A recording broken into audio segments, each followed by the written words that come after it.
तो आज का जो मुद्दा है बेसिकली वो ये है कि जो हरियाणा और जम्मू कश्मीर में जो अभी इलेक्शन हुँ, हुए हैं, उसमें कांग्रेस का जो प्रदर्शन है, वो जैसी उम्मीद थी वैसा नहीं हुआ, उसके पीछे कारण क्या है? क्योंकि मैं आज ये देख रहा था कि जम्मू में 29 सीट्स बीजेपी को मिली, हुँ, 1 सीट आम आदमी पार्टी को मिली और कांग्रेस को वहाँ कोई सीट नहीं मिली। लेकिन श्रीनगर की तरफ जो घाटी वाला एरिया है, वहाँ पे नेशनल कॉन्फ्रेंस को 42 सीट्स मिली और कांग्रेस को सिर्फ 6 सीट मिली और बीजेपी को वहाँ खाता भी नहीं खुला। हुँ। तो जिस तरह से एक नेशनल पार्टी बिल्कुल नीचे पे नीचे गिरती जा रही है, इसका क्या कारण हो सकता है भाई? देखिए, नेशनल पार्टी तो इसमें दोनों है, कांग्रेस भी है, बीजेपी भी है, लेकिन बीजेपी ने अभी तक का जो उनका जम्मू-कश्मीर का इतिहास रहा है, शायद उसमें सबसे अच्छा परफॉर्मेंस अभी किया है। सबसे ज़्यादा वोट शेयर उनको अभी तक जो है यहाँ पर मिला है। हालाँकि उसकी तारीफ़ कोई नहीं कर रहा। बीजेपी को? उसकी हुँ, बात कोई नहीं कर रहा कि इतना बड़ा वोट शेयर बीजेपी ने कमाया है। हुँ, ये कहीं न कहीं 370 का कमाल है, उसकी ही चीज़ें हैं, लेकिन वो इतना बड़ा कमाल जो सोच रहे थे, कितना बड़ा कमाल होगा कि सरकार ही बन जाएगी। लेकिन सरकार भी शायद तभी बनती जब बीजेपी अपने सारे कैंडिडेट उतारती। कई जगहों पर जो सर्वे वो चीज़ें हुई कि अपने विनिंग कैंडिडेट नहीं उतारे। उसको लेकर बीजेपी का जम्मू कश्मीर सेल है, जो उनकी पार्टी के जो लोग हैं, वहाँ के राज्य के, उनके बीच भी काफ़ी तू-तू मैं-मैं हुई। कई जगह भाषणों के बीच लोगों की लड़ाई हुई। यानी देखा गया कि बीजेपी शायद नहीं चाहती थी कि उनकी अभी सरकार बने, क्योंकि चीज़ें सेंटर से कंट्रोल होनी है। यहाँ हुँ, हुँ। पर स्टेटहुड उनका ले लिया गया है। तो बीजेपी ये चाहती है कि थोड़े लोग बहुत लोग अंदर-अंदर रहें, लेकिन कंट्रोल सारा दिल्ली से हो। और यहाँ पर कांग्रेस जो पूरा दमखम भर रही थी नेशनल कॉन्फ्रेंस के साथ, यहाँ पर अमरुदुल्ला और उनके पिता जो भी हैं सबको यहाँ पर सपोर्ट कर रहे थे। लेकिन कांग्रेस के लिए अभी तक का सबसे बेकार चुनाव कहा जा रहा है कि ये जो है जम्मू कश्मीर में रहा और हरियाणा। यानी 2024 में जो लोकसभा चुनाव हुए थे, उसमें जो उन्होंने कमाया था, मात्र 4 या 5 महीनों में ही उन्होंने फिर दोबारा वापस गँवा दिया। हुँ। और कहा जा रहा है कि एक एरोगेंस 99 सीट पाने के बाद आ गया था। यानी वो 99 का आंकड़ा इतना बड़ा हो गया था कांग्रेस के लिए कि उनके पास इतना एरोगेंस आ गया, ना तो उन्होंने अपने सहयोगी दलों की सुनी, ना तो अपने लोगों की सुनी, ना राहुल गांधी किसी की सुनते। वो तो यहाँ इतने उत्साहित थे कि जलेबी की फैक्ट्री खोलना चाहते थे। उनका सपना पूरा नहीं हुआ। यानी देखा जाए तो कांग्रेस के अंदर ही लोग ऐसे हैं जो कांग्रेस को हराना चाहते हैं। क्योंकि ओके। ये शिकायत आई है कि यूपी के उपचुनाव के लिए और हरियाणा के चुनाव के लिए अखिलेश यादव ने जब पार्टी के लोगों को फ़ोन किया, तो ना तो राहुल गांधी से बात कराई गई, ना ही किसी और बड़े नेता से। यानी उन्हीं के लोग नहीं चाहते कि राहुल गांधी आगे बढ़े। तो एक तरह से ये है कि राहुल गांधी की जो जड़ें खोद रहे हैं, वो पुराने कांग्रेसी ही हैं। हाँ। क्योंकि मैंने ये भी सुना कि हुड्डा ने या किसी ने बोला कि कौन अखिलेश यादव, हुँ। ऐसा भी ये कुछ बोला। कमलनाथ कमलनाथ कमलनाथ ने बोला था। कमलनाथ और हुड्डा सेम टू सेम यही मतलब दोनों के बीच हाँ, ये तो रहा। मतलब एक तरह से ये है कि कांग्रेस को पीछे करने की कवायद हुँ, कांग्रेस ही कर रहे हैं। हुँ, और जो ये इतना, लेकिन मेरे लिए ये सरप्राइजिंग है कि हरियाणा में इतनी हवा थी कांग्रेस की और सारे वोटर्स बोल रहे थे कि हम कांग्रेस के साथ जाएंगे, बीजेपी के साथ नहीं हुँ। जाएंगे। फिर ऐसा क्या हो गया एंड मौके पे या एक रात के अंदर ऐसा क्या हो गया कि कांग्रेस हार गई और बीजेपी जीत गई, जबकि बीजेपी ने हाथ खड़े कर दिए थे और हुँ। बीजेपी को कोई उम्मीद नहीं थी कि हम वहां से खुद जीतेंगे। प्रधानमंत्री भी ये उम्मीद बना के नहीं हाँ, बैठे थे, क्योंकि मतलब कोई सबसे भी। कम रैलियाँ उन्होंने हरियाणा हाँ, में 4 अभी तक रैली की की थी। है उन्होंने मात्र। वरना वो हालाँकि 400 रैलियाँ कर देते हैं। हाँ, तो ऐसा क्या हुआ होगा एक हुँ, रात में?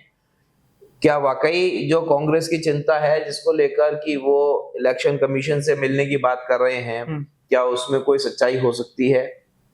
देखिए, आपने एक बीजेपी का कल्चर देखा होगा और एक कांग्रेस का। कांग्रेस का कल्चर क्या है, लड़ाई होती है तो तुरंत बाहर आ जाती है। सब जगह वो फैल जाती है कोरोना वायरस की तरह। हर एक व्यक्ति उस लड़ाई को लेकर बातचीत करता है। जो बीजेपी के अंदर खाने जो बातचीत होती है, वो शायद 1, 2 या 3 या कुछ चंद लोगों को पता होती है, बीजेपी कवर कर लेती है। यहाँ पर हार का कारण उन्हीं के एक विधायक ने बताया कि अगर हुड्डा चेहरा नहीं होते, तो हम बड़े आराम से जीत जाते। ऐसा क्यों? उन्होंने कहा कि जो हुड्डा के पिछले कार्यकाल रहे, उसमें कई ऐसे फैसले हुए जो लोगों को पसंद नहीं है। हवा कांग्रेस की दिखी, लेकिन लगातार हुड्डा, हुड्डा वो करते रहे। वो लोगों को पिन किया कि अगर हुड्डा ही दोबारा वही चीज़ें आएँगी, हम तो बदलाव चाहते हैं, लेकिन बदलाव करके वही पुराना सामान आ जाए तो क्या फ़ायदा? तो ये इसका सीधा मतलब मतलब कांग्रेस के लोग ही नहीं चाहते कि उनके बड़े नेता सामने रहें, क्योंकि नए लोगों को मौका नहीं दे रहे वो। नहीं, लेकिन हुड्डा के राज में हरियाणा में बहुत डेवलपमेंट हुआ है और हुड्डा का एडमिनिस्ट्रेशन जो था वो हुँ, काफ़ी अच्छा खासा था और लोग बड़े, मेरे को तो ऐसा लगता था कि उस ज़माने में ये जितना भी गुड़गाँव और ये सराउंडिंग में जो सारा डेवलपमेंट हुआ है ये हुड्डा के टाइम पे हुआ है। मारुति फैक्ट्री का भी अगर देखा जाए तो उसी जमाने की चीजें हैं ये सारी। यहाँ पूरा उद्योग विहार हुड्डा के टाइम का बसा हुआ है। वो हुआ, वो लोगों ने हमें बताया जब हम फील्ड में निकले कि सारा हुड्डा का बसाया हुआ है। यहाँ लोग कह भी रहे थे हुड्डा को सीएम बनाएंगे, लेकिन शायद पार्टी के लोग ही नहीं चाहते थे कि हुड्डा सीएम बने, यानी वो किसी नए व्यक्ति को चाहते थे। मतलब शैलजा को आगे करना चाह रहे थे। शैलजा हो, कोई अन्य नेता हो, वो नहीं चाहते थे कि हुड्डा के नाम से कहीं ना कहीं वो 10 साल जो बीते, उसके बाद एंटी इंकमेंसी आई, 14 में बीजेपी आ गई, ये फिर दोबारा एंटी इंकमेंसी बन रही थी, लेकिन ये घूम गई क्योंकि कांग्रेस के लोगों को ही मौका नहीं मिला। अच्छा, विवाद कांग्रेस के अंदर रहा, टिकट बंटने से लेकर एंड तक। वो राहुल गांधी ने जो हाथ मिलाया दोनों नेताओं का, वो थोड़ी बहुत दरार भरी, लेकिन वो इतनी नहीं भरी क्योंकि ये जहां बात कांग्रेस दलितों की करती है, जहां उनको कहती है कि हम आपको आपका हक दिलाएंगे, लेकिन खुद दलित नेता को कैसे पीछे रखती है, वो शायद लोगों को खला और रातों रात लोगों ने कहा कि अब तो सबक सिखाना पड़ेगा। नहीं, लेकिन जो वोटिंग होती है, मैंने ये देखा है आज के टाइम पे, चाहे वो स्टेट पॉलिटिक्स हो चाहे वो नेशनल पॉलिटिक्स हो, जो मेन बड़ा चेहरा होता है उस पार्टी का, आजकल वोट उसके नाम पे डालते हैं। जैसे बीजेपी को लोग मोदी के नाम पर वोट देते हैं, उनको कोई मतलब नहीं है कि कौन पार्टी से खड़ा है, किसको टिकट दिया गया है, उससे कोई लेना देना नहीं है। इसी तरह से कांग्रेस में भी जो बड़ा चेहरा है वो राहुल गांधी का है। तो जो लोगों की जो फर्स्ट चॉइस थी राहुल गांधी था, तो राहुल गांधी कल को किसको सीएम बनाते हैं, इससे इतना ज्यादा नुकसान तो नहीं होना चाहिए था। नहीं, आपने एक चीज देखी होगी रैलियों में कि हर जगह नायाब दिखे, खट्टर नहीं दिखे, एकदम साइडलाइन किया गया, और सबने अपने बयानों में ये कहा कि बीजेपी की सरकार आएगी और नेतृत्व नायाब सिंह सैनी करेंगे। लेकिन जो कांग्रेस की रैली थी उसमें कहा कि सरकार तो कांग्रेस की ही आएगी, सीएम कौन बनेगा ये हमें पता नहीं। यानी तो एक तरह से कांग्रेस के अंदर ही एंटी इंकमेंसी थी हुड्डा के खिलाफ, और यहाँ पर अंदर खाने में ही कहीं ना कहीं उनको सीएम वो ना बने, इस चक्कर में वो अपनी पार्टी का नुकसान कर बैठे। जो लोग उनके लिए उनके हुड्डा के खिलाफ काम करना चाहते थे, लेकिन वो काम खिलाफ हो गया कांग्रेस के। अच्छा, ये बताओ, ये ईवीएम वाला भी कुछ चक्कर चलाया है क्या बीजेपी ने? बीजेपी ने शायद जम्मू में नहीं चल पाया वो। नहीं, बट अगर जम्मू में नहीं चला तो हरियाणा में कैसे चल गया? अगर चलेगा तो दोनों जगह चलेगा। ये जो ईवीएम की बैटरी शायद ऊपर तक गई होगी तो कुछ खराबी आ गई होगी, बीजेपी का प्लान कामयाब नहीं हुआ, लेकिन 29 सीटें भी ले ली। यानी ये भी 29 सीटें भी लगता है कि सेटिंग्स हैं ये शायद। 29 सीटें बीजेपी की वहाँ जम्मू वाली। हाँ, ये जम्मू रीजन से ज्यादा आई हैं, घाटी में कुछ नहीं था। नहीं, बट एक चीज बताओ, ये जम्मू तो ठीक है, चलो हिंदू बहुल क्षेत्र है, श्रीनगर में मुस्लिम बहुल इलाका है सारा वो, तो क्या वाकई मुस्लिम वोटर्स जो हैं वो बीजेपी को बिल्कुल वोट नहीं कर रहे हैं? ये मुस्लिम वोटर जो हैं अभी तक बीजेपी की तरफ बस देख रहे हैं, लेकिन वोटर्स के रूप में तब्दील नहीं हो रहे। फैसिलिटी लेनी हो तो सबसे आगे हैं, राशन की चाहे बात हो चाहे अन्य सुविधाओं की बात हो, तो सबसे पहले आपको मुस्लिम परिवार दिखेंगे। लेकिन जब बात यहाँ पर आएगी कि क्रेडिट किसको देना है, क्रेडिट वो कहते हैं कि सब ऊपर वाले का दिया हुआ है, सब उन्होंने दिया है, अगर वो नहीं चाहेंगे तो मोदी भी हमें कुछ नहीं दे पाएगा। और हमने एक कुछ रिपोर्ट्स अन्य लोगों की देखी, तो जो मेवात नूह का जो हमारा हरियाणा में जो इलाका है उसको कहा भी जाता है मिनी पाकिस्तान टाइप, ऐसे कुछ जो लोग कहते हैं, हम पुष्टि नहीं करते इसकी, जो लोग कहते हैं। तो वहां पे क्या था, एक व्यक्ति थे काफी भरे हुए थे, उन्होंने कहा कि मुजफ्फरनगर में भी यही चीज सेम देखी गई थी, उपचुनाव के लिए रिपोर्टिंग के लिए गए थे। तो जो ये कमल का फूल है आप ये हटा दो, नेता कोई रख दो, हम दे देंगे, लेकिन इस कमल के फूल से हमें एलर्जी थी, है और रहेगी। मतलब ये बयान दिखाता है कि ये था बीजेपी के खिलाफ, मतलब नहीं, ना देंगे, ना दिया है, ना दिया था। मतलब एक तरह से ये है कि बीजेपी हिंदुओं की पार्टी है और मुसलमानों को उससे ऐतराज है ना? अगर बीजेपी मुसलमानों को कुछ फायदा करा रही हो तो ठीक है, लेकिन कोई रूल ला रही हो जो दोनों पे लागू होता है, मुस्लिम हिंदू पे, तो वो एक कम्युनिस्ट पार्टी हो जाती है। इसको हम ऐसे भी देख सकते हैं कि अगर मुस्लिम लीग बोले कि हमें हिंदू वोट नहीं दे रहे हैं, तो बेसिकली ये सेम सिचुएशन है कि बीजेपी को अगर मुसलमान वोट नहीं दे रहे हैं तो हिंदू भी मुस्लिम लीग पार्टी को कभी हिंदुओं ने वोट नहीं दिया होगा। इसी तरह से हम मान के चल सकते हैं, क्योंकि दोनों एक धार्मिक एजेंडे की पार्टियां हैं और दोनों अपने अपने धर्म को बहुत स्ट्रांगली रखते हैं सामने। तो मेरे ख्याल से वही चीज होगी, है ना? नहीं, मुस्लिम लीग को एक बार के लिए शायद मिल सकता है हिंदू वोट। अच्छा, लेकिन बीजेपी को मुस्लिम वोट कभी नहीं मिलेगा, नहीं मिल सकता, क्योंकि आप नूह का इलाका देखेंगे, ये सोना जो आसपास क्षेत्र है, यहाँ पर चारों की चारों सीटें या तो इंडिपेंडेंट कोई मुस्लिम अगर है कैंडिडेट उसको, या फिर कांग्रेस को, सीधा कांग्रेस को, यानी उनको और कोई विकल्प नजर ही नहीं आता। लेकिन इन दोनों जगह के इलेक्शन से कांग्रेस की स्थिति पे क्या फर्क पड़ा होगा? कांग्रेस की स्थिति जो 24 लोकसभा चुनाव में 99 सीटें आई थी, जो एकदम हवा जो भर गई थी, वो अब उन्हें समझ आ रहा है कि इतना भी रोष नहीं दिखाना चाहिए इतनी सीटें आने पर, क्योंकि कभी उनके पास सारी 90% सीट कांग्रेस पास होती थी, तब उनका जो लोग थे जो काफी समझदार थे, एक डिसेंट पार्टी थी। लेकिन जैसे जैसे वो नीचे आते गए या हल्के छोटे मोटे चुनाव जीतते गए, तो आपने देखा होगा किस तरीके से उनका पारा बढ़ता रहा। यानी अब छोटी छोटी खुशियों में बड़ा बड़ा घमंड नहीं, उनके बट पीछे आने लगा। कहीं ऐसा ना हो कि ये हरियाणा की जीत से बीजेपी में हवा भर जाए। नहीं, बीजेपी में हवा भरी थी 400 पार वाले समय में, लेकिन वो शायद 4 जून को निकल गई थी सारी हवा। लेकिन अभी हरियाणा वाले में तो हवा नहीं भर जाएगी, फिर ये लंबी लंबी बातें डिबेट्स में बैठ के बोलने लगेंगे। नहीं, बीजेपी जहां तक मेरे को लगता है कि एक समझदार पार्टी है, वो अपनी गलतियों से सीख कर आगे काम करती है। और ये कई रिपोर्टर्स ने बताया कि लोगों ने बताया कि बीजेपी ने जो माहौल बदला है, ये कहीं ना कहीं 2 दिन के अंदर जो सीएम योगी की जो रैलियां रही है लास्ट में, यहाँ पर जो उन्होंने अपना सबसे बढ़िया प्राइम कार्ड जो खेला है हिंदुत्व, उसने यहाँ पे सारा गेम चेंज किया है। क्योंकि यहाँ पर बटोगे तो कटोगे। राहुल गांधी आए, दलित की बात की, यहाँ पर मुसलमानों की बात करी, अन्य जातियों की बात करी, लेकिन एक बार भी हिंदू शब्द नहीं लिया उन्होंने।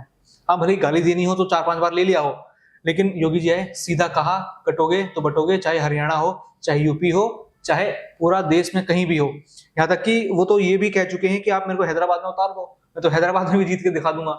यानी जो उनके फेस पे कॉन्फिडेंस था, वो बात कहते हुए वो जनता को काफी ज्यादा हिट किया। क्योंकि जितनी भीड़ प्रधानमंत्री नरेंद्र मोदी की रैली में नहीं थी, उससे सैकड़ों की ज्यादा भीड़ यहाँ पर हमने जो है योगी जी की रैली में देखी। अच्छा, ये बताओ हरियाणा में आम आदमी पार्टी का क्या असर रहा? हरियाणा में आम आदमी पार्टी का असर कुछ ऐसा ही रहा जैसे कांग्रेस का असर रहा। मतलब जैसा कांग्रेस का असर अभी पूरे देश में नहीं, मतलब कुछ भी नहीं बट रहा। कांग्रेस ने तो अच्छी खासी सीटें निकाली हैं। 37 सीट्स हैं हरियाणा में कांग्रेस की। लेकिन वो तो 70 पार जा रहे थे। नहीं, बट ठीक है, वो नहीं हुआ, वो कोई बात नहीं।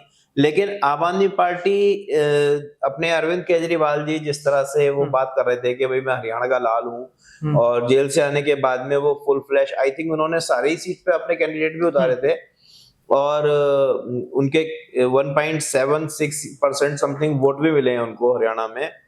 तो उनका क्या मतलब, लोगों ने बिल्कुल पूरी तरह से नकार दिया, क्या हुआ? उनका कोई भी प्रत्याशी ना तो सेकंड पे है ना थर्ड पे है।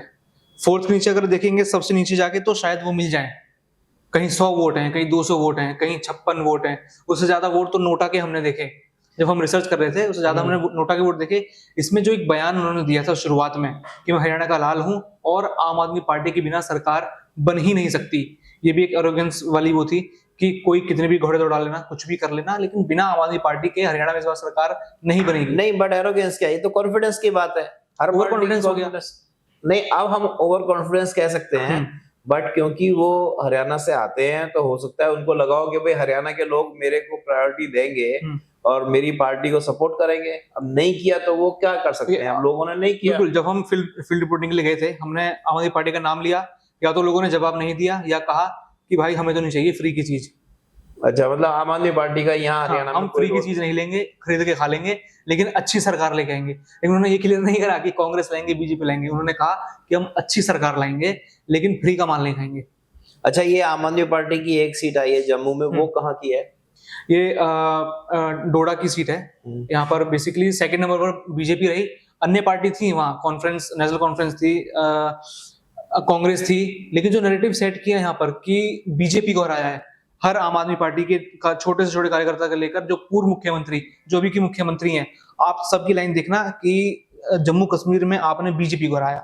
मतलब एक सीट जो उन्होंने हराई है वो सेकंड नंबर पे बीजेपी का कैंडिडेट था। बीजेपी रही है। लेकिन ये बहुत सरप्राइजिंग है, जहां बीजेपी ने 29 सीट्स ली हैं, वहां पे आम आदमी पार्टी ने अपनी एक सीट निकाल ली है, तो उनकी तारीफ है। वो कहा जा रहा था जो कैंडिडेट थे वो इंडिपेंडेंट उतरना चाहते थे, लेकिन वो वहां पे एक विनिंग कैंडिडेट थे। आम आदमी पार्टी ने सही जगह अपना जो है एक दाव खेल दिया, उनको अपने पाले में रख लिया। जैसे आप हरियाणा में एग्जाम्पल लीजिए, जो सावित्री जिंदल हैं, बीजेपी से टिकट मांग रही थी, बीजेपी के काफी वो जुड़े हुए लोग हैं, यानी काफी फंडिंग भी बीजेपी की तरफ उन्होंने की है, परिवार जो बीजेपी, लेकिन टिकट देने से मना किया। वो इंडिपेंडेंट उतरी, उन्होंने सबको हराया। लेकिन कांग्रेस के पास एक मौका था कि वो जाते जिंदल परिवार के पास और सीट ऑफर करते, और पूरी हवा जो 70 पार लग रही थी वो होता कि 80 पार भी हो जाती, क्योंकि यहाँ पर जिंदल परिवार जो है अपने हिसार के साथ साथ और आसपास की हवा बदलने में भी काफी वो करता। वो उनका बीजेपी के खिलाफ उतरना शायद बीजेपी को ही फायदा दे गया। अच्छा, क्योंकि कांग्रेस ने उस मौके का बिल्कुल भी फायदा नहीं उठाया कि सावित्री जिंदल जैसे बड़े जो लोग हैं, अगर उनका परिवार भी कांग्रेस के साथ जुड़ता तो कांग्रेस को फाइनेंशियली भी सपोर्ट होता और एक तरीके से जो चेहरे जुड़ते वो और उनको फायदा देते। लेकिन कांग्रेस तो एक 70 पार वाले एरोगेंस में था, जो शायद बीजेपी भी 19 में थी। तो यही हुआ कि जो मौके थे वो उनको बुना नहीं सके। ओके, तो बेसिकली ये है जो मेरे को समझ में आ रहा है सारे डिस्कशन से कि जिस तरह से ये पूरा गठबंधन, इंडिया गठबंधन बना है और इसमें जो कद बड़े भाई के कद में जो राहुल गांधी और कांग्रेस पार्टी आ गई थी अभी पीछे 24 के इलेक्शन, लोकसभा इलेक्शन के समय पे, तो कहीं ना कहीं वो सीट अब उनसे छिनती नजर आ रही है। और महाराष्ट्र में भी मेरे ख्याल से उद्धव ठाकरे जो हैं अब वो अपने आप को बड़ा भाई के रूप में रखेंगे। इधर अखिलेश यादव भी कुछ सुनने वाले नहीं है, है ना। तो मेरे ख्याल से इन दोनों जगह, ये हरियाणा और जम्मू का चुनाव जो है ये यूपी और महाराष्ट्र में भी इनको तकलीफ देने वाला है। ये मेरे को लगता है कि जब तक महाराष्ट्र की बारी आएगी ये गठबंधन पूरी तरीके से नेस्तनाबूद हो जाएगा। अच्छा, ये इंडिया गठबंधन ही खत्म हो जाएगा। जहां कांग्रेस की पैठ है वहां वो सपा को सीट नहीं देते, जहां सपा की पैठ है वो कांग्रेस को सीट नहीं देते। और महाराष्ट्र में जहां शिवसेना के पास अभी बहुत बड़ा मौका है, एक सेंटिमेंट लोगों के जो है बाला ठाकरे साहब के साथ जुड़े हुए हैं, यहाँ पर कहा जा रहा है कि उनके बेटे हैं उनके साथ बुरा हुआ, यानी पूरी हवा अभी शिवसेना उद्धव ठाकरे ग्रुप के साथ है। यहाँ अभी महाराष्ट्र में 2 शिवसेना है, एक तो शिंदे शिवसेना और एक उद्धव शिवसेना। अभी जो सेंटिमेंट्स हैं उद्धव शिवसेना और जो शरद पवार हैं कि उनकी पार्टी छीन ली, एक बुजुर्ग नेता उनको देखा जा रहा है, एक बेचारी की तरह उनको देखा जा रहा है कि उनकी पार्टी छीन ली, उनकी नेता, उनके बड़े बड़े नेताओं को वो किनारे बीजेपी ने कर लिया। तो अगर ये दोनों मिल जाते हैं तो शायद ही मेरे को लगता है कि यहाँ पर कांग्रेस की जरूरत पड़ेगी और कांग्रेस भी यहाँ पर इस चीज में रहेगी कि हमारा अकेला जीते, क्योंकि जो कांग्रेस की चाह होती है कि पूरी चाबी उनके पास हो। क्योंकि कभी भी बंटवारे में कांग्रेस आपने देखा होगा ढंग से नहीं रही। जो पहले भी जो केंद्रीय सरकार बनी कई बार तो ऐसा हुआ कि इंसिडेंट ऐसे हुए कि खुद मनमोहन शायद उनको भी कई बार ऐसा लगा कि मतलब कांग्रेस कभी भी पावर शेयरिंग में विश्वास पावर शेयरिंग में वो डगमगा जाते हैं। क्योंकि उनको पावर शेयरिंग में भी कंट्रोल अपने हाथों में चाहिए होता है। लेकिन जब पावर शेयरिंग होती है तो आपको सब्जेक्ट सुननी पड़ती है। जो अभी 2024 में अलायंस हुआ वहां पे आपने देखा होगा बिहार और तमिलनाडु को कितना बड़ा बजट दिया गया। अगर इस जगह कांग्रेस होती तो कांग्रेस अपने जहां सरकार उनकी राज्य में वो वहां बजट लगाती, वो लोग नाराज होते और फिर दोबारा अनबैलेंस चीजें हो जाती। चलो ठीक है, तो आज के लिए इतना ही। कल फिर मिलेंगे एक नई डिबेट के साथ। देखते रहिए UIP न्यूज। Thank you.